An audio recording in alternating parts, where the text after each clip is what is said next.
Now we're going to review a couple more exercises that you can do to help shore up your core and your hips to make sure that this doesn't happen again, ultimately building to a strength training program that'll help keep the muscles strong along your spine and hips that will prevent this from happening in the future. We won't get to those exercises right away today. You'll build your way up. But first we want to start with simple ones to help activate the muscles around these areas so that they fire more often, they do their job, and they prevent this from happening again. Let's start on our back here.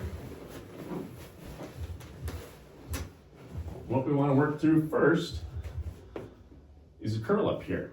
So what we're going to do, this is just to help turn on and activate our core.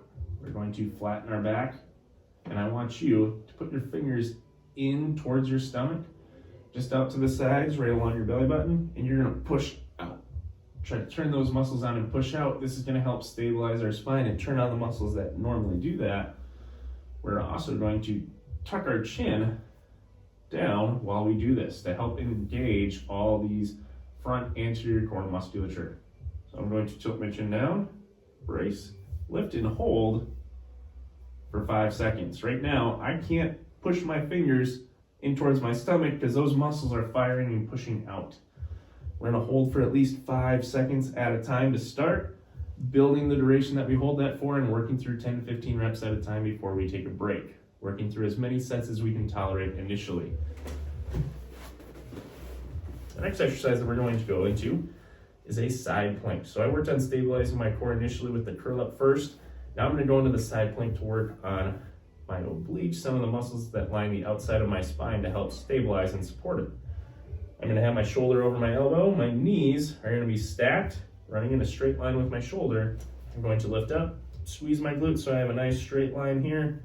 And I'm going to hold for ideally 30 seconds at a time. If you need to, do it a little less and cut that time down so you can build up to this point. All of this should be no more than a 3 out of 10. If it is, that's too much and we need to further address these exercises, and we can show you that as well and reach out with questions regarding those regressions. This next exercise though, we're going to go into a bird dog. So here, we're going to go shoulders over wrist, hips over knees, nice stacked position. I'm going to find neutral for myself. I'm going to extend and round my back until I find that midpoint, and then I'm going to brace just like I did with the curl up. I'm pushing my stomach out, holding that contraction there, and then we're going to reach my opposite arm and leg away, trying to move as little as possible through my trunk. The only thing that moves is my extremities here. Pause for a second on your way out and try to work through 10 reps there. Now that we have the core addressed, we're going to work into the glutes here too. Now, if any of these are also painful, we have regressions for these exercises. These are just ones that are good to start with. So we're going to lay on our side and keep your knees or bottom knee straight, top knee bent. What I'm going to work on is contracting this backside muscle here. So I'm going to squeeze and lift my knee up without rotating my hip back. My hip stays forward this entire time as I lift my knee up here, contracting my glute. I'm going to squeeze and hold for a second, then come back down with good control. I'm not letting my knee drop to the table. Working through 10 to 15 reps, however many you can tolerate initially, and then we will build on that, trying to get through 3 sets of 15 with good glute contraction there. After that, then we'll progress to more intensive exercises. The last one that's a good one to start with is a simple bridge. So you're going to be laying down on your back.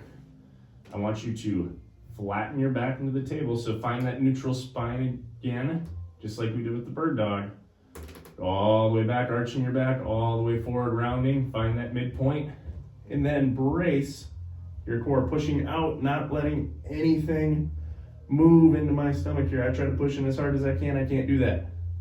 Once I'm here, I'm going to squeeze my glutes, raise my hips up, hold for a second and come back down. Now, if you're in a lot of pain, I don't want you to push through that. If you can only raise your hips to here, that is okay. We want to turn these muscles on without increasing our symptoms. Starting here, working through sets of 10 to 15, whatever you can tolerate, for 2 to 3 sets before we progress it. Now, all these exercises are a good start. They are not going to be a cure-all to your issues, but they're going to help get you there in time. The important thing is to stay consistent with these exercises so we can build a good foundation for our hips and trunk to start. And then that way we can be on the pathway to getting out of pain. If you have any questions, please reach out.